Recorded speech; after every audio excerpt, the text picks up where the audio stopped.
All right. All right. We're in. Welcome back to Cacho On, a Game Center CX podcast. I almost always say welcome back to Game Center CX. And I have to catch myself. I've been prepping for it the last 30 You are seconds. not in the show, bro. Cacho On. You're not in it. My name is Sam, and with me, as always, is my co-host, Jackson, otherwise known as Jackie O. Nice. Not the one you're thinking of, but an entirely different one. No, my husband's head did not explode in the back of a car in Dallas for no reason. Yeah, for no reason. Just happened. No Just dang reason. Jackson, before we start recording, we usually start things off with a little kiss. We didn't get to that before we started today. I'm just wondering if we can knock that out really quick. Yeah. Yeah? For the record, he is sitting down. He wants to fool you all. No, I accepted a kiss. Okay. I stood like a man. I was ready. Uh-huh. It's fine. We'll take care of it later. All right. Before we get down to business. Oh, you have something too? Yeah. Is it some dumb shit like I have? Or No, it's real. The day we're recording this is June 5th, 2025. Oh, yeah. It's Nintendo Switch 2 release day. It is. Isn't that awfully exciting? It is. We both have one. We do. We bought it together. Mm-hmm. Tandem purchase. We were there at midnight release. It was a fun time. I wasn't having fun near the end in the moment because I brought my two oldest kids with me. Jackson, who is 10 years my junior, roughly, doesn't know what it's like to tote around. You're right, I don't. Two screaming kids, and they're saying all sorts of things that they shouldn't be saying. And one of them actually threw a water bottle at somebody else's head on accident. It was empty. It was empty, and she was very kind, very gracious.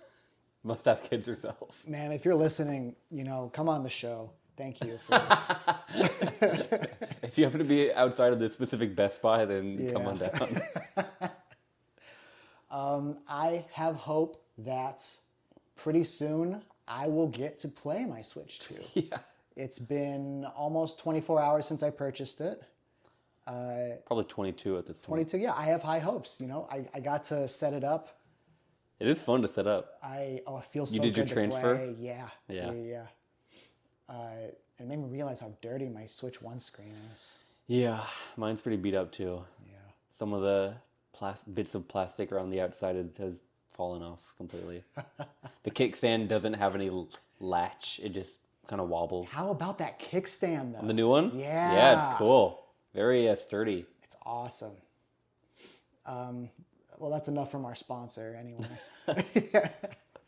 God, I wish. Yeah. Imagine having Nintendo money. Recording on a big day. Yeah. Is all we're saying. Okay. So today we're the challenge of the day of season 2, episode 4. And 5? 5. Okay. The challenge of season 2, episode 5 is Nintendo's famous game Metroid. Metroid. Which you play as Samus Aran, a space bounty hunter / war dog in later games that is actually a woman, believe it or not. I was trying to think of a better term for war dog, and immediately I'm like, well, what's a girl dog? And then I just decided to drop the joke because We don't swear on this show. No. Famously. I've never fucking squeaked. Yeah, she just has to go through all these different kind of strange planets and fight aliens. That's about it. So I think you just answered my question here. But I'm going to say, have you ever played the original Metroid? I haven't. You haven't? I probably played a bit of it, just like scrolling through virtual console or like emulator, Right. like mass downloading games. Be like, let me try this one. Yeah. I played Super Metroid and I played most of Metroid Dread.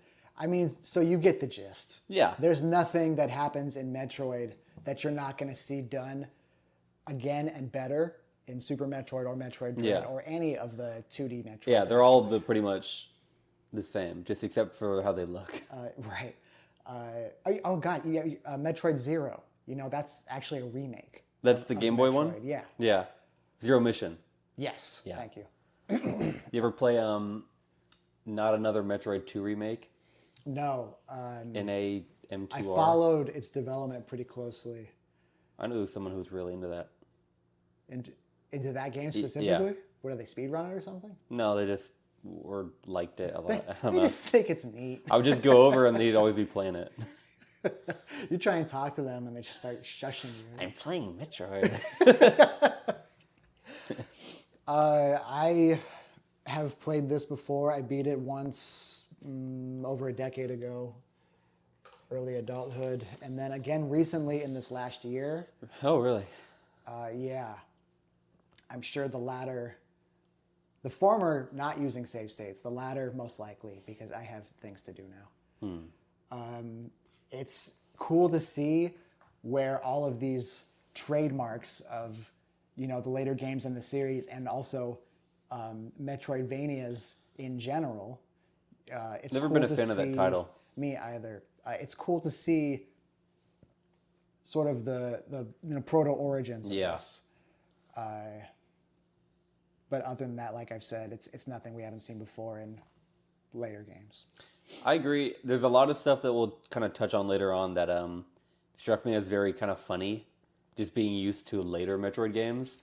Right. And it also made me think that the Metroid, or almost called Samus Metroid.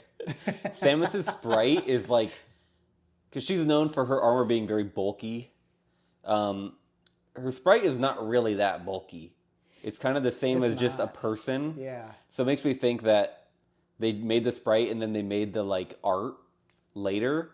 And they're like, the artist was like, oh, I guess the shoulders look bulky. And that's kind of how we get the famous Samus design now. Because this actual sprite just kind of looks like a little spaceman. Right. It doesn't Yeah. look like have the crazy like chest and shoulders and like triangular helmet that The we're used orbs to. on the shoulders. Yeah. Yeah. The Ultron, pretty much, shoulders. Yeah. We start this episode. Reno comes in strong with a pun. Again, you're not on the show. It's not we started. They started it. Is that what I said? You said we start this episode. You're not on it yet. This episode's already over. We'll for go- me, man. God damn it. I'm just fucking beefing it already. Reno starts this We'll be on it episode off eventually. with with a pun, or what the translator, who is TV Nihon again, translates as a CM. Do you know what that is? Yeah, I noticed that, and I kind of just, since it was at the very beginning, I kind of like breezed over it. Right. I didn't really make a note of it because I was just kind of gearing down to watch the episode. I'll bring that up again later, but I want CM. to use my limited knowledge of Japanese to over-explain the joke so it's not funny anymore. It just makes me think of like TMs and HMs from Pokemon. Which I know it's not the same thing at all, but it's just what it made me think of. So he calls, what does he call it? He says, will we see an Omeroid or something, right? Yeah. Yeah. So Omoshiroi in Japanese, my understanding is it means funny, interesting. It lives in that world, right? Yeah. And so it just combined that word with Metroid to get Omeroid. And then he said, I can't believe I just made such a bad CM. Yeah. What in I the don't world know. are you talking about? What are the translators talking about, maybe? Good point. Because we've kind of said this before. They kind of make some weird jumps. Some in their choices that I translation. don't personally understand. A little bit presumptive. Yeah, Is that the right word? Presumptive? possibly. I will say again, they presumptuous? speak two languages at least, and I don't. So Yeah. maybe. But maybe keep in mind the ones who only speak one, like us. Right. Yeah. We're actually watching your We're work. the end user. We're enjoying your work, yeah. Get a grip. Early on in the challenge, Reno just kind of jumps into it. They describe Metroid and its main character, Cyborg Warrior Samus. Agree or disagree, Cyborg Warrior? I disagree that Samus is a cyborg, but I Yes. think maybe that was less clear at this point in the franchise. Well, sure, but Were they saying that like with the other games at that point in mind? I mean, that's the question. I assume so. But I don't know. Maybe that could also be a translation thing. also, Maybe they have a weird word that just means person in a robot You're right. armor. I don't want to harp on the translators so much. Without them, I do. I wouldn't have, these episodes with all the segments and Someone else would have done it. Thank you. No, man. Who? You? I'm not going to do it. Someone. I would have gotten stuck on Omeroid. Frantically Google translating the word Omeroid, but Yeah. nothing comes up. I waited until like the day before my deadline to do this. Stuck on Omeroid. Oh, God. This episode's not for the listeners. It's for us at this point. I got to get focused. Okay. Early on, Areno sets his goal. Discover if Samus, per rumor, is naked at the end of the game. Yeah. Something which he personally asked the creator of Metroid, I think it was. Yeah. Does Samus get naked at the end of your game? Imagine meeting an industry legend and posing this question. And even crazier maybe is the guy's response. Yeah. Was it like, unfortunately, that is just a rumor or something? No, what he says, I hear that's a rumor. Like he doesn't deny it, I don't think. You can't remember. But he kind of launches into this very oddly, just his kind of tone and expression while he's saying this. Uh-huh. He says, He's very mischievous. He's very like a gremlin. yeah. You know? I wrote in quotes, Samus is a woman. This is Areno speaking. Samus is a woman, right? I hear she takes off her clothes. So I'm going to take her clothes off. Yeah. And then the goal pops up. See if the ending footage shows Samus naked. Uh-huh. And they're really hung up on this for the entire episode. Something I've learned... I guess it is the goal. Right. Something I've learned watching this show specifically is there's this acceptable level of perversity that is humorous and not creepy. Yeah. That Japanese men can express. Yeah. I say just based on other Japanese media that tracks. Uh-huh. And again, this was 22 years ago, 21 years ago maybe by this point. So, the culture has shifted, at least here. I imagine it has over there in some capacity as well, though. Areno goes on to say that even though the creator of Metroid, Sakamoto, right? I think so, yeah. Even though he said there wasn't, or that it was a rumor, or that he doesn't remember, Areno has it from several sources that she does get naked. Yeah. So I just imagine him on the playground, asking all the kids. Age 30 something. Yeah. All right. But yeah, he kind of flies into it pretty strongly. Mm-hmm. Not really much of note going on, except that the narrator calls Areno a man of manuals. I thought that was funny. I love they that. keep that gag up for the episode. But the manual is like a manga. I was going to say, the manual is really cool. I wish they did more stuff like that. I wish they showed more of the manual. That too, yeah. And he consulted pretty frequently. Mm-hmm. I'm going to bring this up repeatedly this episode, but he has an uncharacteristically fast pace. Yeah, he's at breakneck speed this episode. Uh-huh. I'm kind of assuming the people who are listening to this, mostly the people who find this who aren't related to us, they've already watched the episode, so you already know the outcome. Areno clears it. Yeah. And he does so. He struggles at the end. But not even to like... He struggles as much at the end as he normally struggles at the beginning of a game. I'll give you that. Yeah. Yeah, I'll give you that. It's just a weird episode in general. We'll get into that in a lot of different ways. What are my notes here? Areno the pervert. Manga manual is really cool. Hot dog press. You remember? Did you see that? Hot dog press? Hot dog press. Is that a game from the game collection? It was a magazine that Areno said he used to read to learn how to seduce women. What? Yes. I didn't see that. And he called it by its I short name, Hot Dog. He said, I used to read Hot Dog. I looked up this magazine. It's very, what we would call now, city pop aesthetics. Okay. Where's my damn phone? Funny combination of things there. Yeah. City pop, pickup artist. You see here, even on the cover, there's a palm tree. Yeah. Wow. The beach, the waves. Hot dog press. Some screenshots. Look at those. Look at those guys in jeans. Look at all those guitars.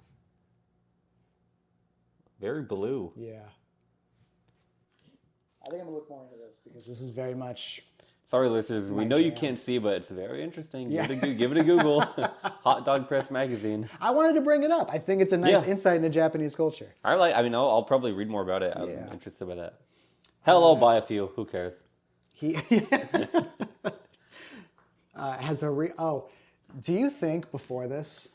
No. You don't mean I don't think. Has Arino ever played a Metroid game? That I wrote. You wrote that? I wrote. He seems genuinely surprised at the basic fundamentals of this genre as a whole. Actually, at a point, but I wrote at the very beginning, right after the Man of Manuals thing. I wrote Arino has presumably played this before, and that he's moving along really, really nicely. I don't know, man. I feel like he's at least probably touched it. Yeah, but he's, oh my God, I can go here now. Oh, these different items help me get into different places. Yeah. It's just, man. Maybe he's playing it up for the camera. Part of that is probably, doing a bit of narrative. Because based on the intro, I have to imagine a big chunk of the audience, the TV audience, is young kids. Because the game starts with two young kids looking at the TV and it flies into the intro. On a related note, that's probably why we don't really get a sense of scale for this game. It feels like he just kind of flies through it, and then the spots where he's stuck, I think the spots that he's stuck in, we see more of those. Yeah. I mean, obviously, because he's stuck there for a while, but we don't really get a sense of like how big this area is, how many dead ends he hits, and they don't even really mention it. Yeah, they make a habit of just cutting back to whatever the problem area is, which in a game like this, when you die or get a game over, you're sent pretty far back. Oh, yeah. So it's a good few minutes until he gets back to wherever he was. Yeah. Because they don't show that. I understand cutting out the backtracking. Yeah. But it gives the sense that this game is a completely different game. Yeah. What I'd expect from this show even is something like the narrator saying, and again, Arino has to head back from, it's an X minute trip back to this home. There's a story to be told here, but instead, we're getting the meat, which is Arino being Arino. Yeah. Falling down that hole and being stuck for 20 minutes, and then discovering the bomb jump. Yeah. Getting out of it. That 20 minutes is such a long time. Getting stuck in something that is not a trap, but he is stuck in it nevertheless. It's kind of the game kind of tricks you. Yeah. Okay. Yeah. That's the meat. We need the vegetables too. Yeah. Which is, I don't feel like I need to actually explain that analogy. It's more. It's becoming more this episode is a lot more, kind of shining a way more positive light on Arino. Yeah. That I think is earned. Which is interesting because every episode in the past, which is only 4, but still, they really like to shit on him heavily. Oh, yeah. But this one, not so much. I guess he really didn't give him a reason to, except for being stuck 20 minutes in that hole. And I also have to imagine it's because this episode is 15 minutes shorter than the past 4, and I hear that's the way it is from here on. Not this shorter. I know that this episode and the next episode are shorter than normal. Okay. Which just begs the question to me, why didn't we see more of this game? Yeah. You clearly had time you could have filled. I bet it's just a TV blocking issue. Maybe there was some event going on whatever night this aired. Yeah. This was back when commercials were live and you couldn't skip them. And so was this show. Or it wasn't live, but you know what I mean. Aired at a certain actually time. played it for 9 hours live. Yeah. He has done live shows. I believe it. Oh, I think you've shown me one. Or seen a clip from it, maybe. You saw a clip from an episode later on in the series that I showed you that talked about it. It's not important now. Okay. We go to the first game collection, the Talent game collection, which took me 2 full game collections to understand what they were going for here. Really? Yes. I kind of got it after the first game. Cool. No, you did not. It was Takeshi's Challenge. Okay, so you saw Takeshi's Challenge, which that's cool that you know Takeshi's Challenge. Everyone knows Takeshi's Challenge. Anyone knows Yeah. Takeshi's. So if you're listening and you don't know it, just turn it off. Don't even listen. Stop Unsubscribe. listening to this. Get the fuck out of here. Block us if you know us personally. We don't want to hear from you. This doesn't apply to Jackson's mom. Jackson's mom, if you're listening to this, you can still listen to this episode. Jackson's dad is not allowed to, though. He has not listened to it. No. And I don't think he will. I hope he will. He'd literally be so bored. I know my mom is bored already. Sorry, Mom. Your mom loves you. Has so your mom much, listened? man. Have you told your mom? No, I haven't. She'd probably like it. Yeah, She likes all things gaming. she's cool like that. Yeah. I will tell her. Okay. Listeners, I'm going to tell my mom about my podcast. Woo! I'm very brave, so That's gonna sound so good. That clap.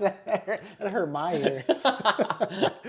Where the fuck were we? Takeshi's Challenge. Takeshi's Challenge. Talent game collection. You're telling me you understood what Talent Game Collection meant after seeing Takeshi's Challenge? Because I know it's like a game that's infamously hard, and you have to be really good and kind of lucky and fortuitous.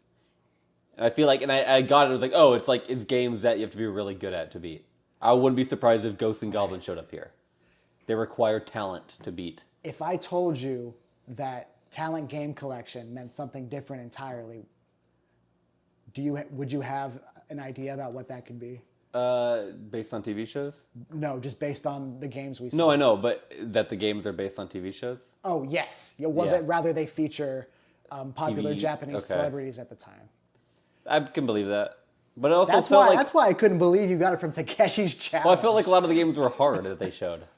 The first two were. They were? Okay. Maybe I kind of hallucinated the rest. Okay. But it's funny when they were kind of discussing, the narrator was giving talking points on Takeshi's Challenge. He called it, the subtitle said, "The Famous Shitty Game." Yeah. I wonder if that's its actual Subtitle? over there. Maybe. Because it is not a good game. No. Also, I didn't pay enough attention, but I wonder if he says Kusoge. So. Do you know Kusoge? Yeah, only because of Arino. Oh. That's like a term in kind of like fighting games. Where a Kusoge is a Japanese word that just means kind of like broken game or like shit game. Really? Oh, okay. Yeah. And that people refer to like... Kuso and gay. Yeah. I mean, as the shorthand for game. Yeah. Okay. Like, people call that for games that are old and janky and unbalanced. Right. Be like, oh, this is Kusoge. That's neat. Yeah. That's cool. I like that. So does that mean Tama means center? If it's Tamage is game center trip? I bet. Yeah. Yeah. Tamage.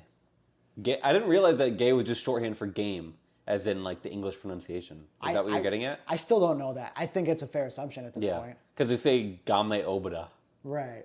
for game over. Well, I think what that is a loan word. Them taking something that originated in English and making it theirs. Game obada or When they say game Oh. over. yeah, because it's not pronounced like an English word. Right. Yeah. That's like gorilla in Japanese is gorilla. Right. Yeah. Vanilla ice cream. Yeah. Vanilla ice cream. Or my personal favorite, hot dog. Is that real? Yes. It can't be that hard to come up with a word for like sausage or something. They probably have a different word already. I'm sure they do, but I guess it doesn't describe hot dog. yeah, exactly, It doesn't, yeah. evoke hot dog. it would be like they'd take the Japanese word for sausage and Japanese word for like bun or bread or biscuit or something, and they'd sausage no bread Yeah, or something like that. yeah. This has sausage, been no bread. God. I hope I'm right about any of what I've just said for the last 5 minutes. We are. Takeshi's Challenge. I know we are. And now that we've told our audience they're not anything if they don't know what Takeshi's fucking Probably challenge 10 is. minutes ago. Yeah. Takeshi's Challenge is a game. I think it's designed by, what is he, a comedian? Takeshi? Yeah. Yeah, I think a TV like late night show equivalent. Right. It's infamous for being purposefully obtuse. Yeah, in antagonistic what you towards have the to do. player. Exactly. Yes. The game does not like you. For example, to move on past a certain point, you have to set the controller down and not do anything for 1 hour. The game will not tell you or even hint at the possibility that you need to do this. It's just something that you have to figure out through something. Yeah. You ever play a? It's an evil version of like the Metal Gear stuff, where you have to look at the back of the box for the radio station to be tuned to and stuff like that. Yeah. But you ever played Bart's Nightmare? No. I played Bart versus the Aliens. Okay. That's what I'm Bart's thinking of. Nightmare is very similar in that everything in the game is so counterintuitive and it doesn't tell you. Incredible. Yeah. But anyway, so Takeshi's Challenge, famous shitty game. And then what next? I think you have more? I think that was Areno's first challenge, by the way. Yeah. Yeah? Yeah. Yeah. In season 1. The infamous season that we constantly reference and hopefully we'll get to cover someday. We'll get to it. Yeah, well, it's fine. We'll do it next week. Yeah. Whatever. Fuck it, man. We'll do it live. We'll cover the whole season in one episode. Yeah. Nothing else from this part of the game collection stood out to me except for Mind Seeker. Yeah. ESP software. Yeah. Ooh. Wish I had some Mars music to play here. Yeah. A theremin. Yeah. Apparently this was a Famicom game that you had to beat using your own psychic powers to guess what shape is going to be on the other side of the card or something. It literally basically just guessing. Yeah. So I think that's a novel. I think that's neat. I'm glad it exists. It's not something you can make past the Famicom, though. No, it People are not that definitely stupid. is not. I feel like it was kind of bold to put on the Famicom and not like the Atari. Right? Yeah. You can't. The Atari is actually infamous for not being able. It's impenetrable by ESP. Oh. So it had to be the Famicom. It's built. It's a portable Faraday cage. Exactly. Yeah. Yes. Back to the challenge. Arena's been playing for 4 hours at this point, making decent progress. Somehow it's already nighttime. I imagine they must have started late, or it's winter solstice or something. I don't know. Oh, some gems here, some Arena Y moments. He enters the hallway with the energy tank. Oh yeah.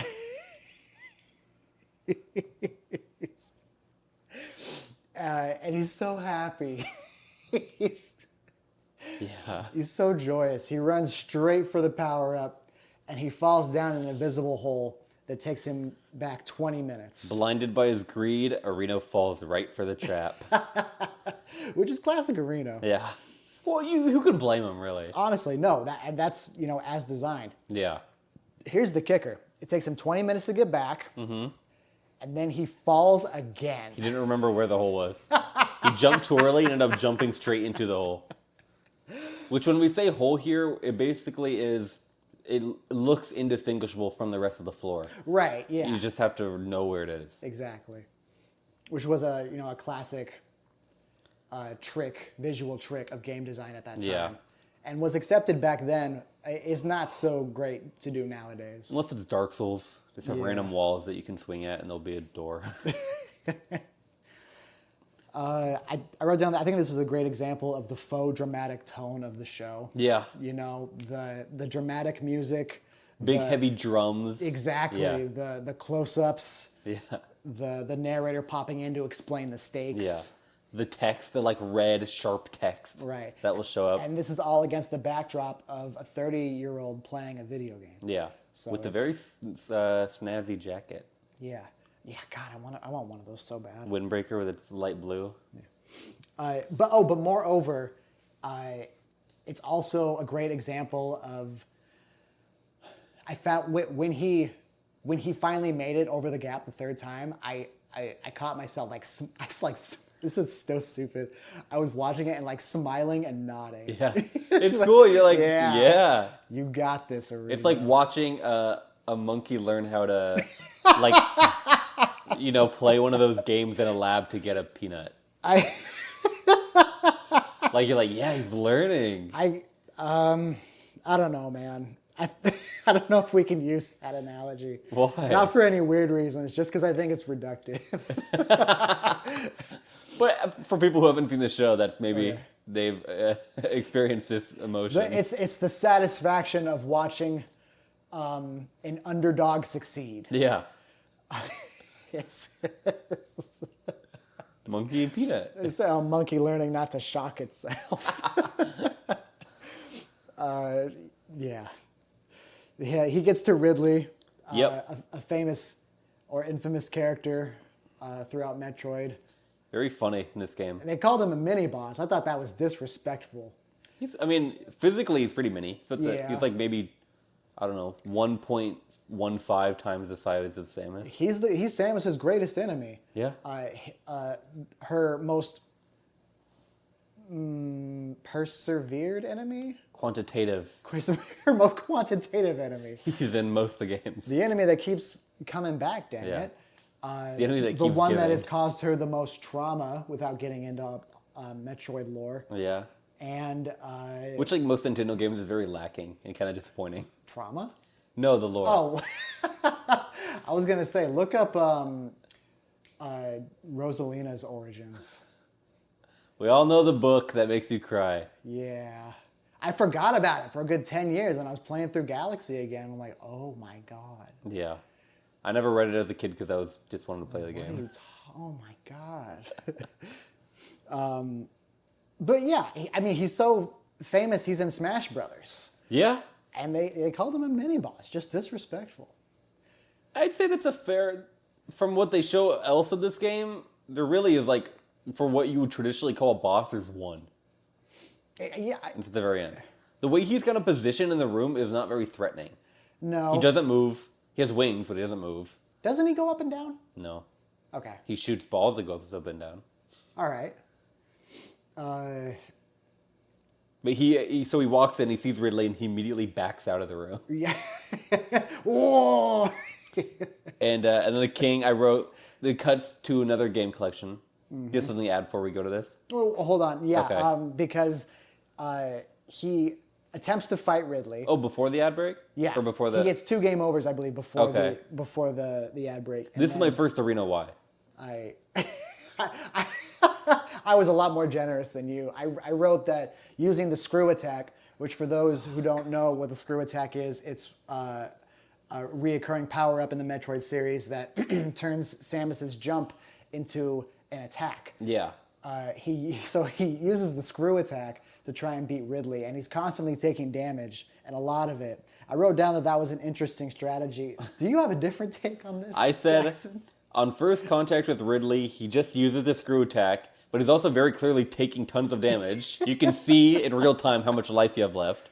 And he dies, of course, because he's just charging. Well, this is the classic Areno strat, brute force. And then he does it again on his next life. I don't know. I think he really tried there. But he did the same thing, and it didn't work.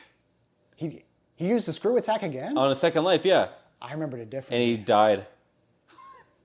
Maybe because they kind of God blasted damn it, through his second life Reno. again. Are you kidding Or they me? kind of blasted through his second life quickly. They were kind of embarrassed. He really did it again. Yes. Okay, yeah, he gets 2 game overs. The king's ready to behead Areno as we go into the ad break. We get back to the game collection where Yep. the light bulb finally goes off in my head. I wrote, does talent games mean games with celebrities? Yeah. And then, the term CM is used again Really? in a different context that I'm going to be frank with you, Jackson, I don't remember, nor did I write it down. So Okay, well that's interesting because I Yes. don't have any notes on CM. I made such a big deal out of this, CM. and now I hoisted by my own petard. Hoisin sauce. Yep. Okay, I do have a note on one of the games Yeah, in this I collection. don't have any, so yeah. It's anyway. I didn't write the name of the game, but it's about it's a game focused on TM Network, CM Network. which is a new wave / pop band from Japan. That just makes me think of like HMs and TMs from Pokemon. Exactly. Remember that? Yeah. From the beginning. Remember that? Remember that line? I remember from You Pokemon. said it Yeah, I know. 30 minutes ago or so. Yeah. My eyesight's bad. I can't see the computer. We're at from here. 35. Okay. Ooh. Ooh. But yeah, it's TM Network, which is a new wave / pop band from Japan. They're really popular. From what I can tell, they're still making music and they're still touring, Oh wow. which is very impressive. Oh, is this the RPG where you manage them? Yes. Yes. Maybe. No, that's an idol group called Child. Child's Quest. Yes. Yes, you're right. I think this game was just called TM Network, Okay. which is kind of a funny name for a band. But I realized I looked them up a little bit and I'd heard one of their songs before.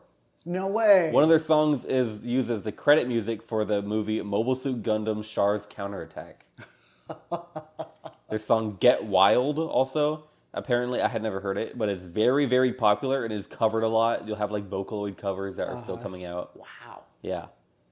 Well, I guess they deserve their own Famicom game. Yeah. And I have another thing about a different game in this game collection. Go for it, yeah. Called UFO Kamen Yaki Soban. Kettler. Which is, that's the name of the game. Okay.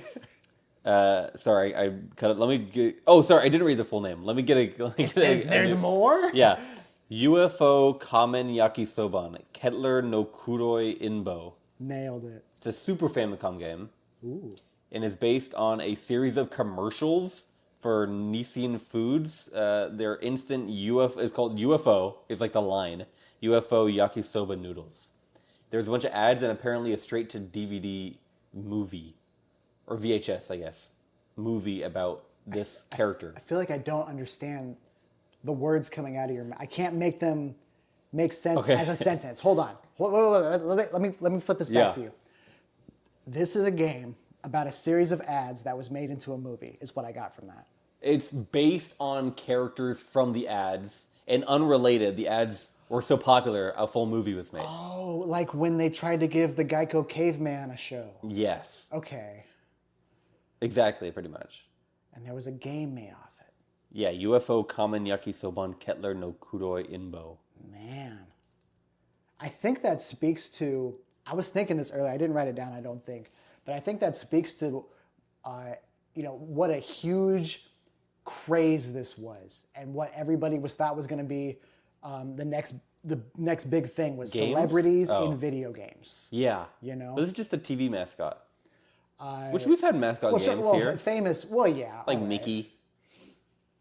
Or there's the Sneak King. I don't think Mickey counts. What about Sneak King? Sneak King, yeah, I'll give you that It's one. less of a real game, but... Yeah. Oh, there's like Ronald McDonald, like NES game. I played the Burger King kart racer a lot. Really? I think I was trying to get all the achievements on Xbox. Why does the king look like that? He's scary.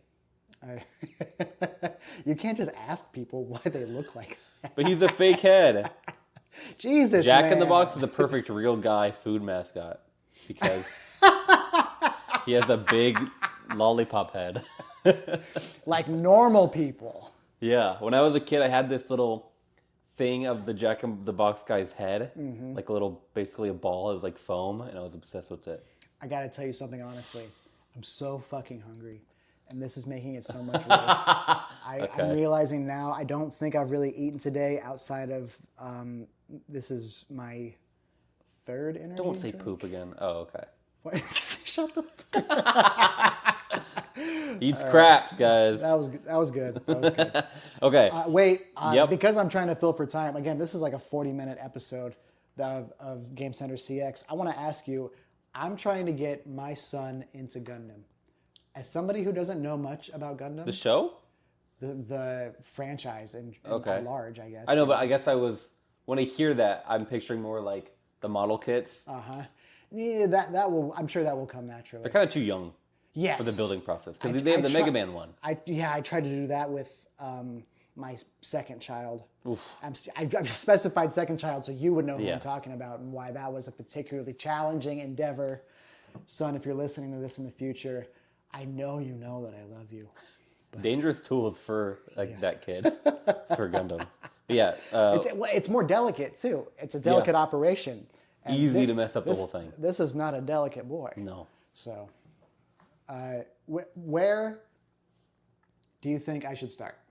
On Netflix, they condensed the original 1979 series into 3 movies, Okay. like a trilogy. I get that, yeah. And it kind of hits the major plot points. It cuts out quite a lot that is kind of a little hard to follow because of how, it's like 49 episodes condensed into Didn't they do that with Robotech? Robotech. I don't know what that is. It's oh man, we could do an hour about Robotech. Never mind. So they have those 3 movies which kind of get the point across of the main show. They get the big beats. Question: All that- This is just recut footage, Yeah, it's exactly the footage as it was on TV, just kind of re-edited together. and this is from '79. Do you think it's going to hold his interest? The movies are mostly the action parts. Okay. So the Gundam as a show is not very action heavy. Obviously, there's a lot of action, but I would say it's pretty small percentage of the show. Well, it's that meme where the guy's looking at, I think Gundam was the originator of this meme. The guy's looking at Gundam, the franchise, as a concept, and then over his head is like War's bad. Yeah, and he's like, "Whoa, cool robots!" Yeah, that is. Yeah. Additionally, there's a prequel series to that's called Gundam: The Origin. That's like 5 hour and a half long episodes. It's fairly recent, 2016. Really good. I like it. I held my attention pretty well. But it's a lot of like political drama. Mm-hmm. So I don't know how much. A good show that he might actually like is the second most recent series from 2023 called The Witch from Mercury. Okay. It's like I remember you telling me about this. Actually, there's a bunch of the Gundam as a series is not continuous. Mm-hmm. There's different like reboots, right? Where the only thing they share is like the name and the idea of people in mechs, right? The Witch from Mercury is pretty simple, pretty a little heavy in the second half. Just kind of there's some light gore. Okay. A guy gets crushed by a Gundam hand, and it shows the blood on the hand. Okay. Do we see anything besides the blood? I never finished the show. Okay. I watched the first. They did a thing where they did it like the first half, and the next episode is them lifting the hand, and then like a 4-month break, and then they did the second half, and I just never hopped back on. Okay. But there's also a new show going on right now called Gundam G-Quacks. Shut the fuck It's spelled GQUUUUUX, and it's being made by the studio that did the rebuild of Evangelion movies. Oh, and the lead production IG. Kara. Oh, okay. Kara Studios, Yeah. and the lead character designer is the lead character designer for the modern Pokemon games. Oh, wow. So very visually interesting, and I've heard a lot of good things, but I haven't watched it myself. Okay. So maybe like a shorter, because a lot of these reboot shows are just one season and done. Mm-hmm. They're not kind of always built on like the Universal Century series, which is like the original series. That is kind of sequels and prequels galore on that, and spin-off shows galore. Okay. Because it's like the big iconic mainstay universe. Sorry, go ahead. But yeah, these one season spin-off things would probably be good. My big takeaway here is that primarily, but also to do some more research. Okay. Because it's a lot, and to There's be a lot. expected. It's Gundam. It's like 46 years history. Yeah. All right, we can move on now. Thank you for that. Yeah. We get back to the challenge. The king is being sassy per usual. I don't remember what he says, but it's something along the lines of what the hell, Arino? Wait, coming back from the game collection? Yeah. I wrote going out or into the game collection. He has a quote. Is he sassy then? He So says, probably is. "Oh, I wrote actually both quotes: going and coming." All right. Going, he says, "Calm down." This is after his first couple bouts with Ridley. That's it? Yeah. He just And then coming back from the game collection, the king says, "Why are you having such a hard time, Arino?" that was it. Yeah. He consults the manual again. I know the king. I know his ass couldn't do this. So. No. He doesn't even have hands. No. He has little rectangles. On Arino's third attempt to beat Ridley, prior to attempting it, he consults the manga manual, being the man of manuals that he is. The man of manuals reads the manga manual. He goes in and he sees a tactic that appeals to him. And we don't know what it is until he attempts it. But what it is he goes sort of underneath Ridley. He's in the water, whatever, that damages you. It's like acid, probably. Yeah. And he continuously jumps and just shoots Ridley from a place that Ridley can't reach him from, and takes far less damage than he would otherwise. Just straight cheeses this boss fight. Yeah. Which, to be fair, it kind of feels like the game is pointing you towards that. You walk in the room, Ridley's blasting your direction with pebbles, and the one place that presumably is not going to be hit at all by Ridley is directly under him. True. Okay. I wonder if he'll shoot behind him. I think he does. Nah, No, well, I don't know. I wasn't paying attention. Ridley in this game is so lame.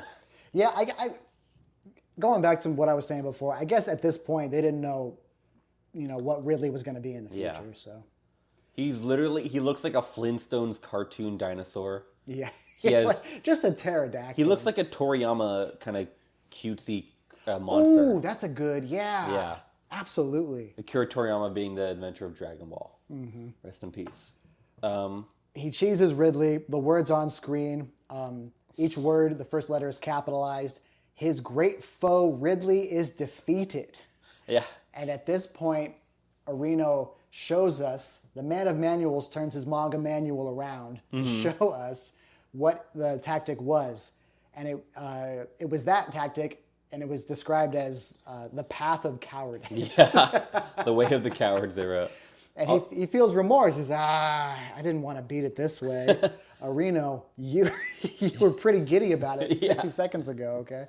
I also wrote right immediately after he defeated Ridley, it says, the announcer said, Arino mercilessly takes his anger out on Ridley.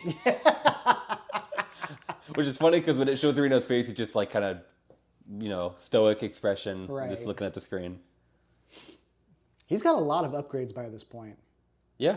And we don't see him get most of these. No. We see him get the first few, some of the important ones, Which is what, just missiles and rolling? Right, yeah. I don't remember if he has Ice Beam by this point, but I don't think so. he's, unless you're paying attention, unless you've played this game before and you're looking up at the top left, you don't see exactly how many energy tanks, for example, he's acquired. Yeah. He's done quite a bit of hunting. He has a lot. Yeah. Probably is like max 400 energy, 500 energy now. With what feels like no time at all passing, he arrives at the next mini boss, quote unquote, Kraid, also a reoccurring enemy in the Metroid series, and just whoops his ass first try. Yeah. And so I wrote that they say that it was 30 minutes later he gets to Kraid. Pretty fast. I mean, that's what I'm saying. At this point, I feel like we're just watching somebody. When you let a game title run, let a game run on the title screen, and then like a little demo starts playing, and you see somebody good playing the game. I feel like I'm being fooled as the audience. Where's Susano? Yeah, He's hiding behind the whiteboard. But yeah, he really did beat Kraid first try. And so for those keeping score at home, that's 2 of the 3 bosses in this game done. Really only took him 3 tries. That's not bad at all. Yeah, and 2 were with really just boneheaded tactics. Screw attack. But I have a note on Kraid. Yeah. Or I didn't write this, but I thought it, which is that he's really small. Yeah. I'm so used to him in the later games. Where is he only that big in Dread? Where he's like 3 screens tall?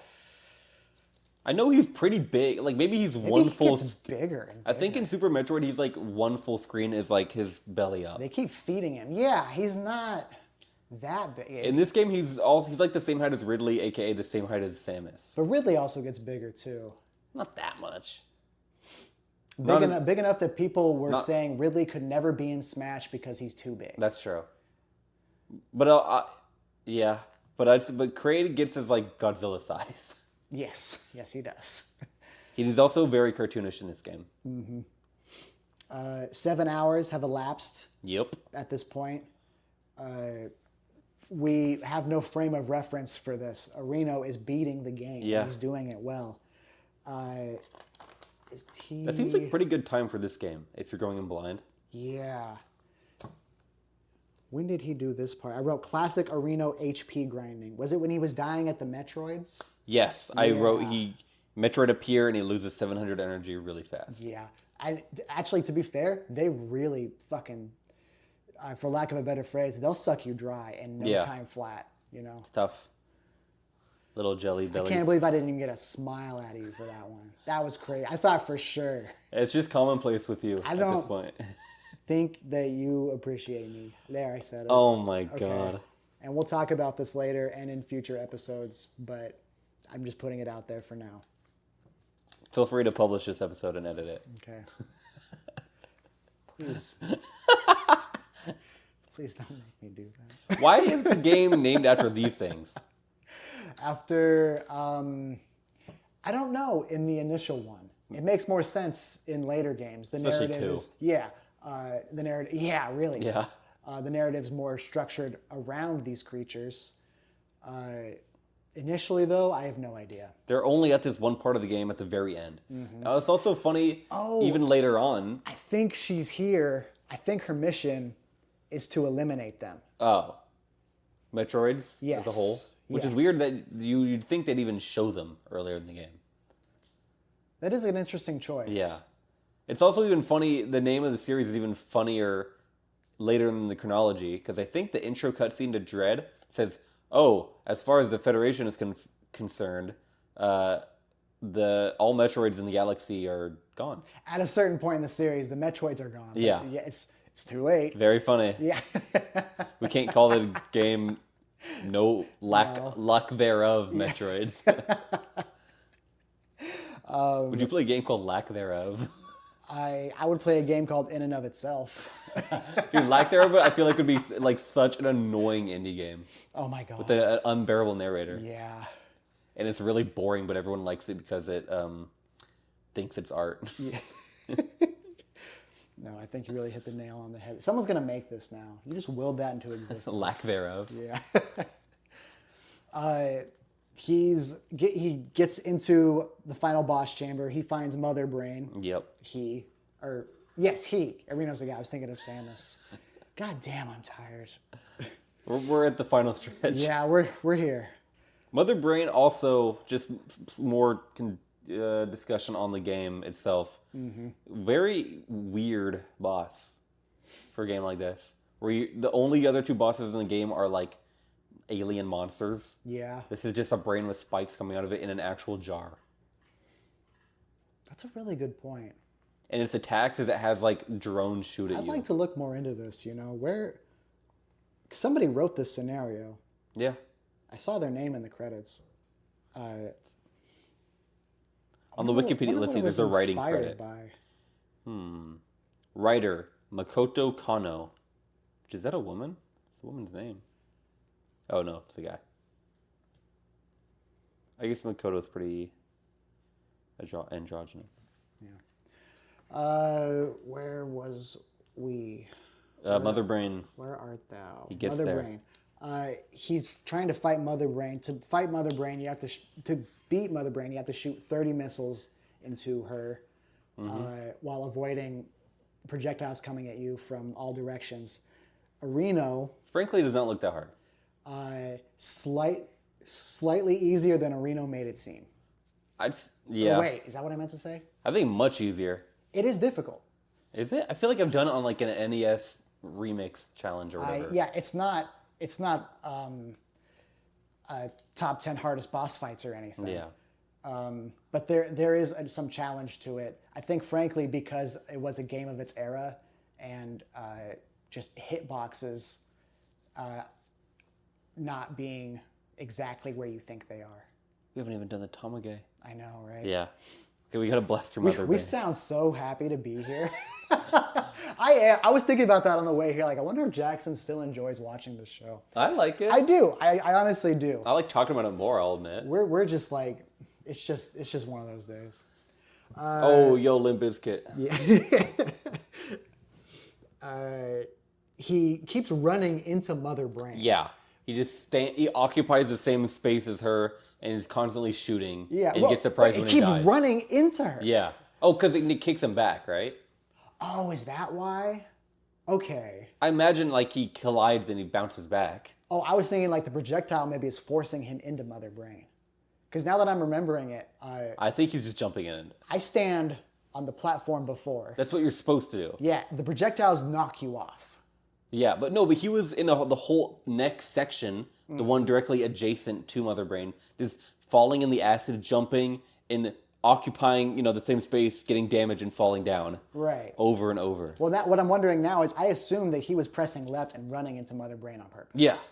Well, now I'm wondering if the projectiles weren't just pushing him into her. I don't think so. Okay.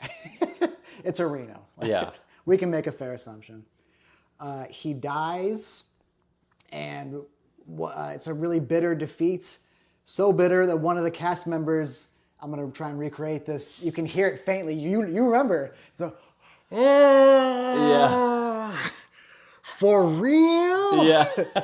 But, the Japanese equivalent of that. Yeah. He dies also. Took it harder than a Reno did. He dies 3 times here. Yeah. That's all? Before the Tamage. Oh my gosh. Oh, okay, yeah. Yeah.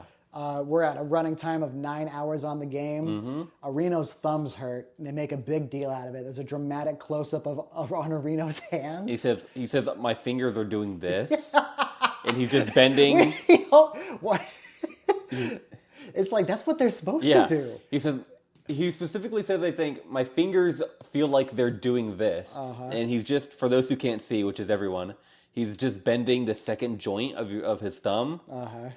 Just, basically flexing the part with the nail down over and over. Maybe there's some clicking that we can't hear or something. Maybe. I don't know. We launched directly from that dramatic close-up on Reno's hands to the delayed Tamage. Yeah, very late in the episode. Yeah. I like this one. And in unconventional one as well. We're not actually visiting a game center per se. We're not visiting an arcade as we know it. We are visiting what appears to be some sort of thrift store that has an extremely large electronics section. Retro game store. Yes. Called. Do you have it? I have it. I do too. That's great. Do you actually have it? What did you say? Were you going to say it's something? Called the Tamage. Tamage is it's called Chiba Kanteidan. I hope I'm pronouncing that right. You are, and I knew that name because I wrote it down. It's based in Chiba-ken Sakurashi. For those who aren't familiar with the naming schemes of Japanese cities and prefectures, it's in the city of Sakura in the prefecture of Chiba. It's huge. I wondered if this place still exists. Oh, that's the thing I forgot to look up. Oh, crap. And I got along with the name of it. I wonder if this place still exists and what it's like now, Oh, yeah. I wonder if... Actually, what I have to say about this isn't interesting. I was basically going to do the What If Seinfeld, but modern day. But I was going to do it unironically. Jerry, get iPad! Exactly. So I'm going to save myself most of the embarrassment here and just move on. I guess the little quote at the beginning of these segments is right. I would like to visit these places someday. I would, yeah. Having said that, you said you liked this Tamage. I felt it was pretty meh. Really? Honestly, yeah. I think that Reno did a really great job of propping up this segment with his wit. He was real sharp and real funny and charismatic. And he didn't have a lot of material to work with either. But overall, it was just, all right. I think he has there's a lot of moments, I think, that make it good. First of all, I wrote that this place is not only games. I did write some moments down. It also has toys. I have a lot on this section. It has toys, clothes, electronics, gacha machines, and more. And Reno's just absolutely enamored. He is. There's over 1,000 Famicom games alone. That wall was impressive. 1,000 different games. Or that rack, I guess. Yeah, I mean, multiple different... They're all hanging in baggies, and it looks cool.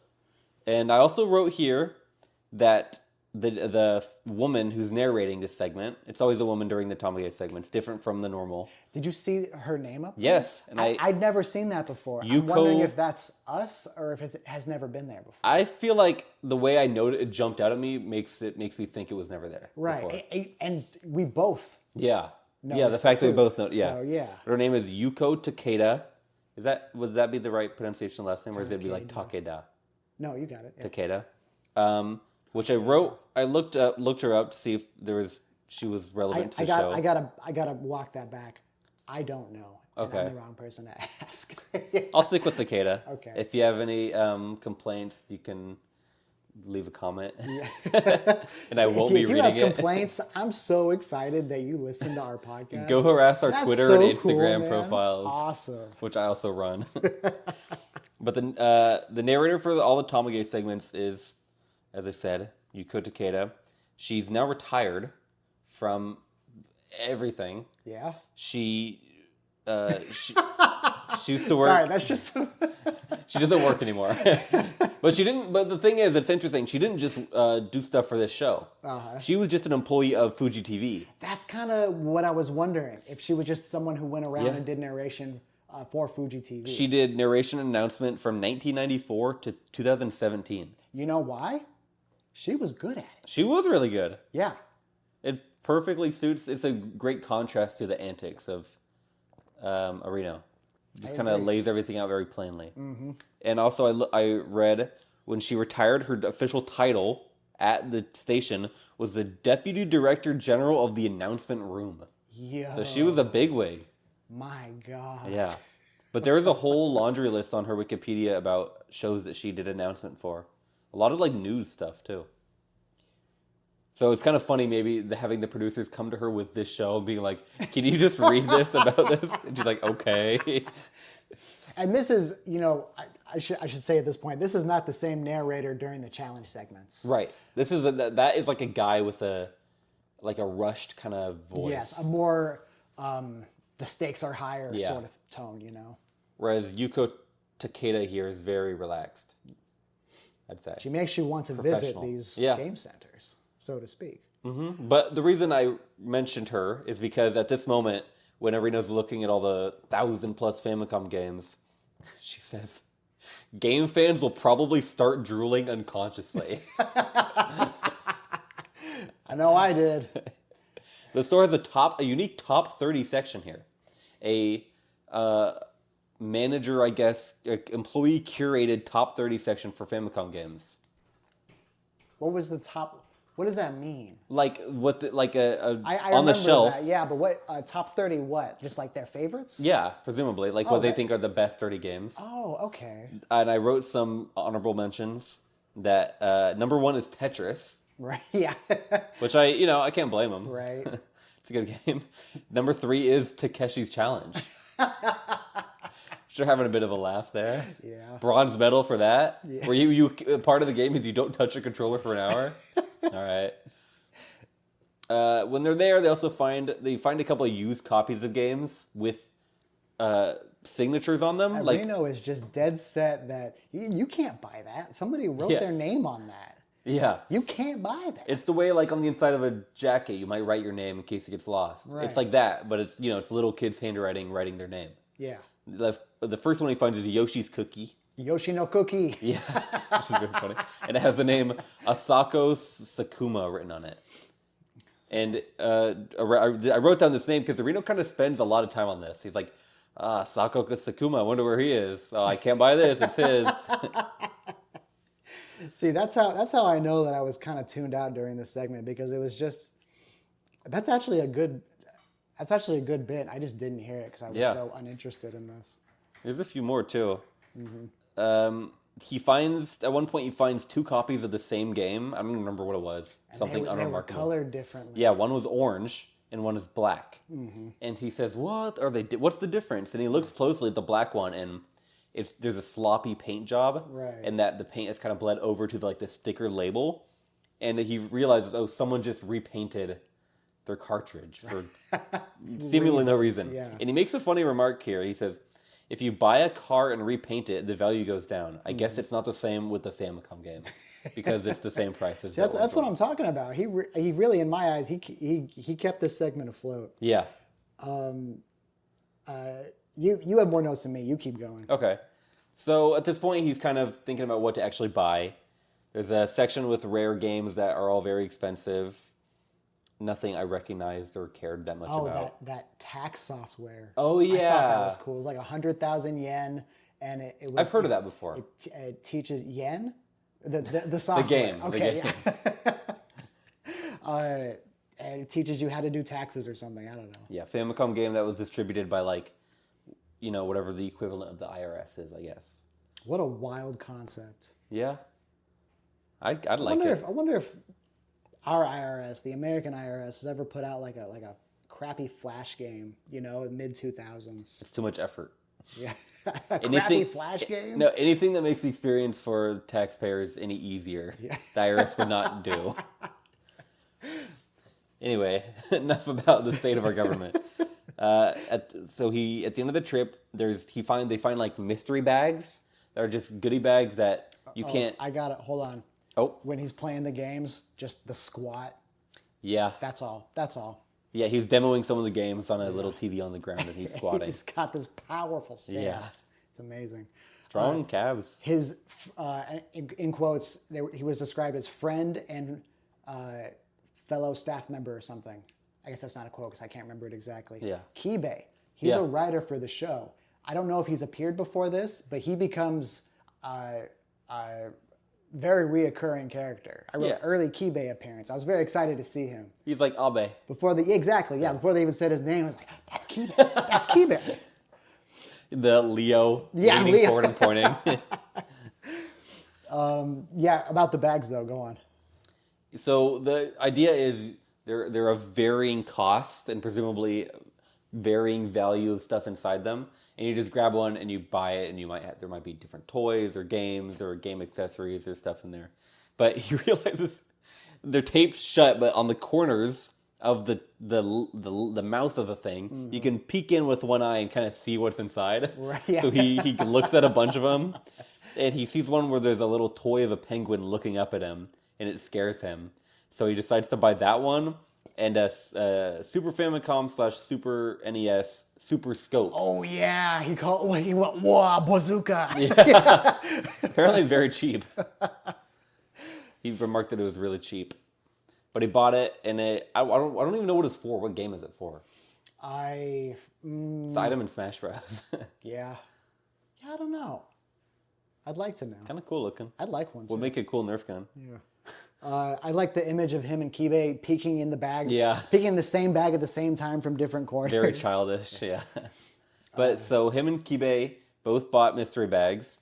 His having the penguin in it. When outside the store, when they're looking at their boons. Right. Areno's is just all toys. It's just all little trinkets and stuff. And Kibe got a bag full of just random Famicom games. None of them really interested them, except for the fact that Mystery of Atlantis No Not So, was in there. And they all got a pretty big kick out of that. Got a good laugh out of that. I like that penguin though. Actually, some of the stuff Arena was holding up, they had these crazy faces on them. Yeah.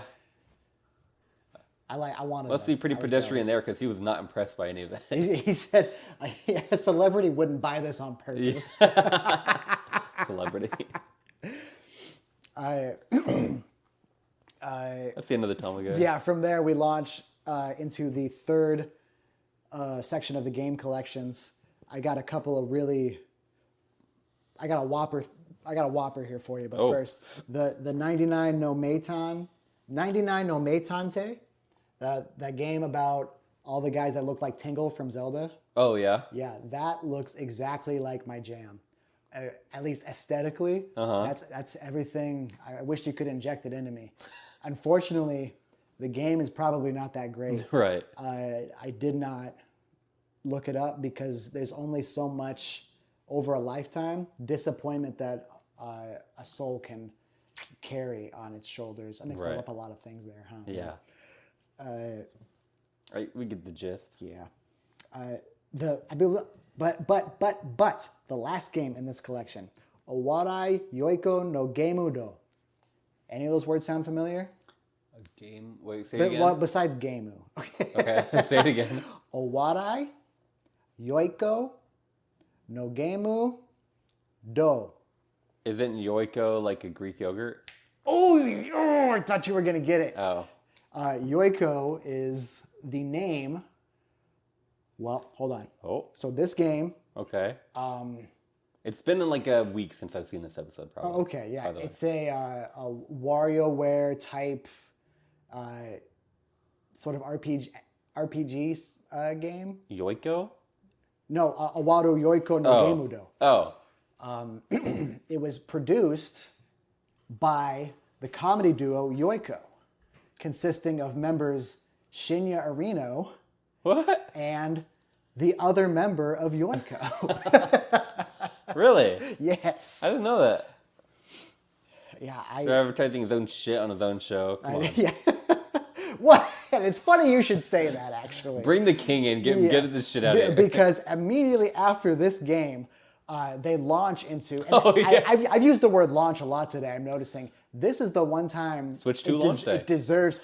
This is the one time it deserves to be used because they really come at you with this book ad. It's startled the fuck out of me. Yeah. Okay. It's scary. You know, coming out of the Calm Game Collection, then the loud music. Reno's in your This is Game Center CS. We got Reno's in your fucking face with the book. They really want you to buy that book. I don't think we can't not buy it at this point. No, I need to. I need it in my hand instantly. Yeah, we got to know what's in there. It's probably on eBay. Mm-hmm. Do you have anything else in the game collection besides Yoiko? No. Gemo. Awara Yoiko no Gemudo. Game. What is it? What does it translate to? Do you know? Nope. Okay. Oh wait. Awarai. Something about. So Warai is laughter. Okay. Funny comedy duo game. Awarai. I believe it means.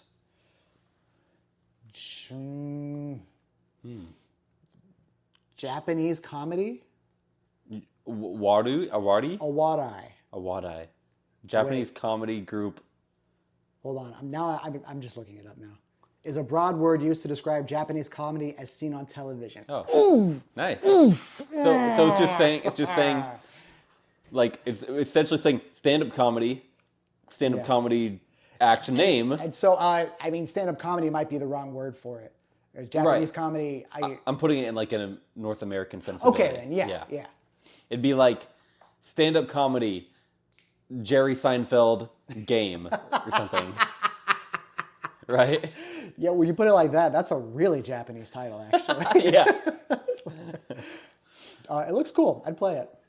It does look cool. Yeah. But I wrote about a game on here called Eurasia Express Murder that I think is Super Famicom. Oh, that Night Trap looking game. Yes, exactly. The reason this interested me, I don't even want to play it, but I think this game just leapt out at me because it's an FMV game. Right. FMV meaning full motion video. I'd like to watch Reno play it. Yeah, which full motion video games, if you're not familiar, are basically games where it's every part of the game is a pre-filmed thing of real people in real life, and you're kind of pressing buttons to interact with it, and it just kind of usually pretty awkwardly splices to a different footage that is controlled by whatever button you press. Yeah. It's normally from the angle of you're watching like stuff on camera and you're kind of manipulating stuff in the scene via a control panel. So it's like, oh, the characters are,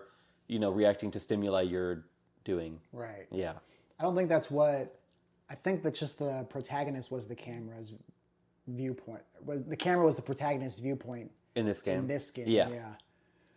It's just hard to describe this genre. Right. Is it? No. It's. I think you did a great job. It's a really early example of people trying to meld games and filmmaking. Yeah. Not entirely successful. Not entirely unsuccessful. They just had to wait till Kojima showed up. Yeah. We're all waiting for you, Kojima. We're back into the challenge. I wrote "Stand the fuck still, Areno." He must have been really pissing me off. Yeah, he was for me too. This is his 5th try, I wrote. 5th try. And then he succeeds after his 5th try? I think his 5th try, he did succeed. Okay, yeah. 5 tries on a boss? Okay. Yeah, final boss, yeah. Areno, you really knocked it out of the park here. Having said that, the very next moment we are treated to what I hope I said last episode is a reoccurring Areno trope Yeah. The premature victory celebration. And this one's notable because it's this is his second consecutive premature victory celebration. Last episode was Konami Man. Mm-hmm. I remember. Yeah. Konami YY World. Yeah. Yeah. And exact same scenario too. He beats a stationary boss, which he assumes is the final boss, and then a timer begins. He doesn't notice the timer at first because he has put the fucking controller down and he is clapping like an idiot. You could have used the same footage from last episode. It's the exact same. It's crazy. Same face, same tempo of his claps. Yeah. It's just crazy. But I want to say something about Mother Brain real quick. Yeah. So he beats her with 11 HP left, 11 energy out of, I think, a max of 700. Damn. So he was really close. He, like you said, he just brute forced it. But what is so annoying is the way that this final boss room is positioned, is composed to the viewer, is there's Mother Brain, little open partition with things that shoot lasers at you, and then on the right, a platform that is directly level with Motherhead, or with Mother Brain, and doesn't move.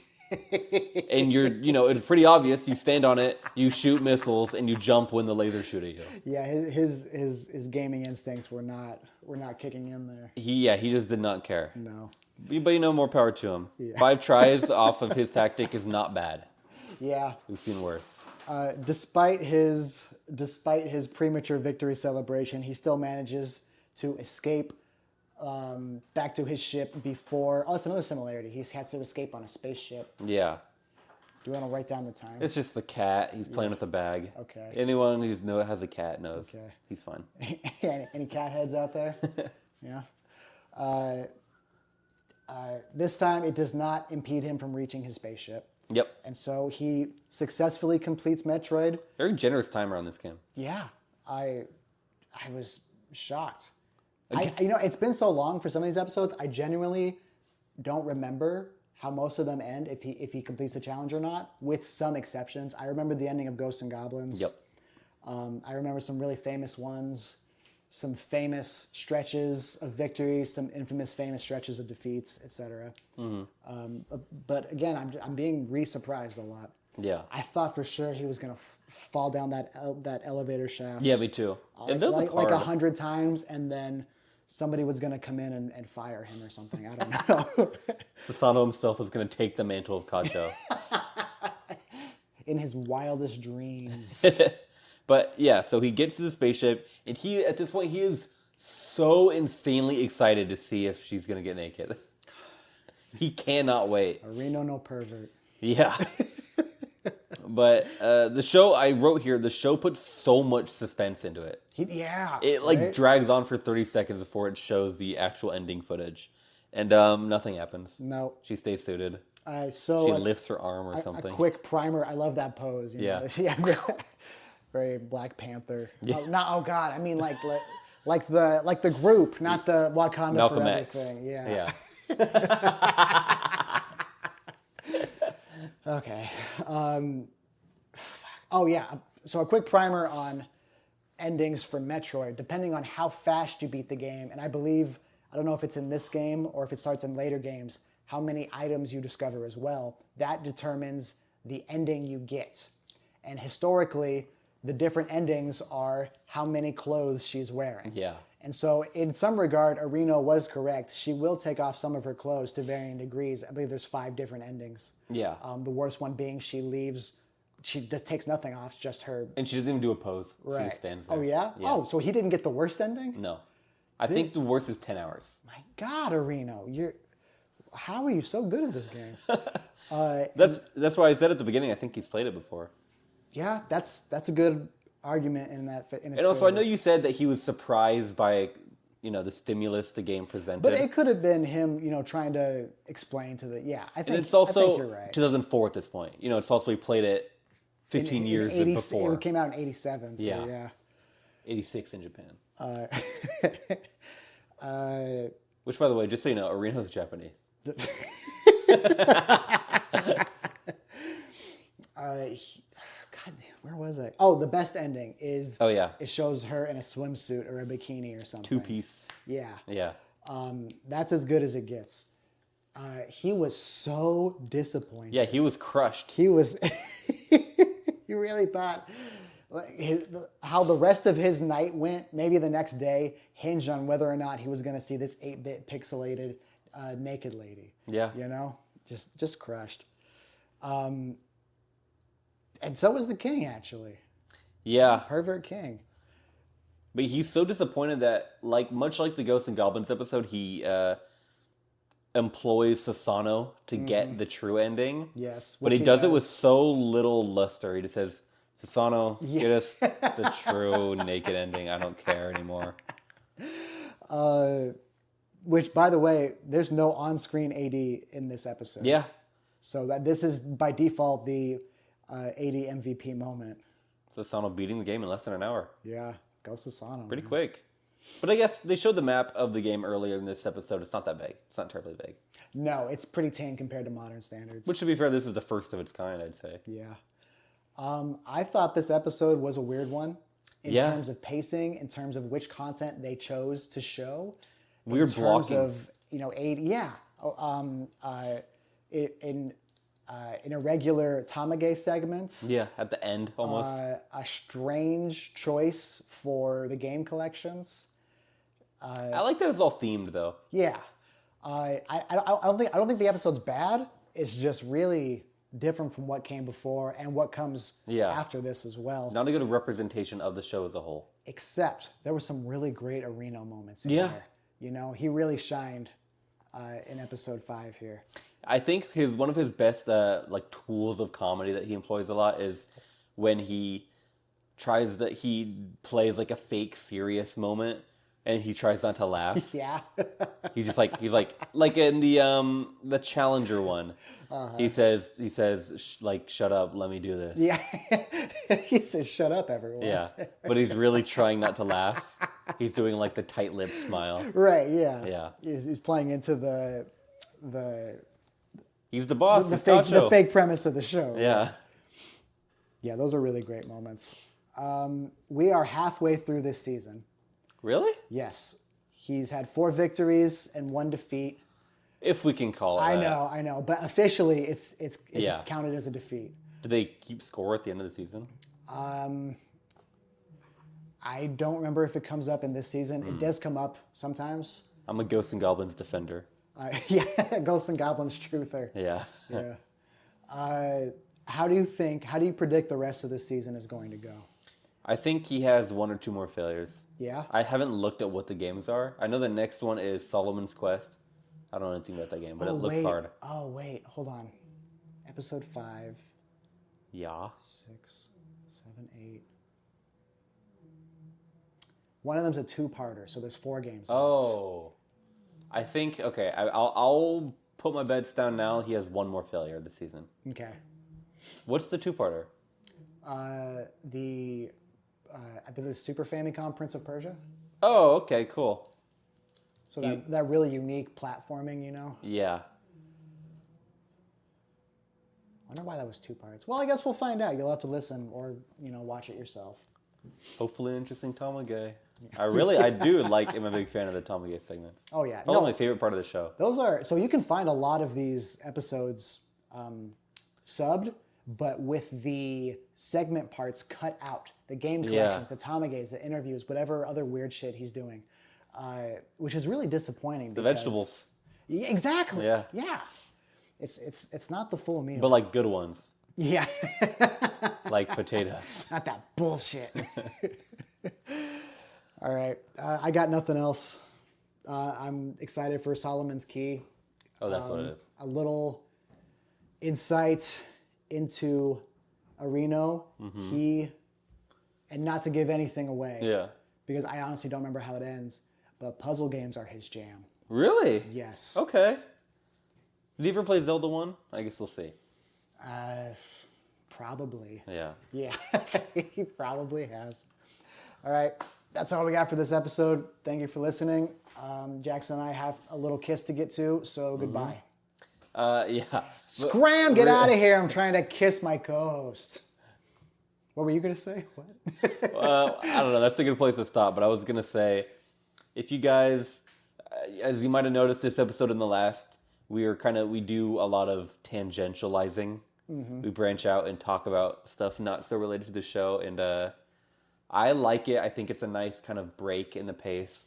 And I think sometimes just going through the show beat by beat is quite boring. It's like you just Tedious. We're just recapping the show. Yeah. You know, like one of those YouTube videos with the AI voice that Yeah. literally just tells you what's happening in the movie. Yeah.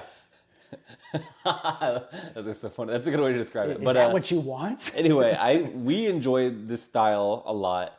But if you guys do or don't, please let us know, because we would like input, because so far our only input is us and we're doing it. Yeah. So we're kind of biased. Yeah. But I think we've gotten better. oh yeah, I think so too. I don't click anymore. Right. Yeah. Oh yeah. Any episode 1 listeners know that I click. But All right. yeah. Yeah. Thank you for listening. Peace. Bye.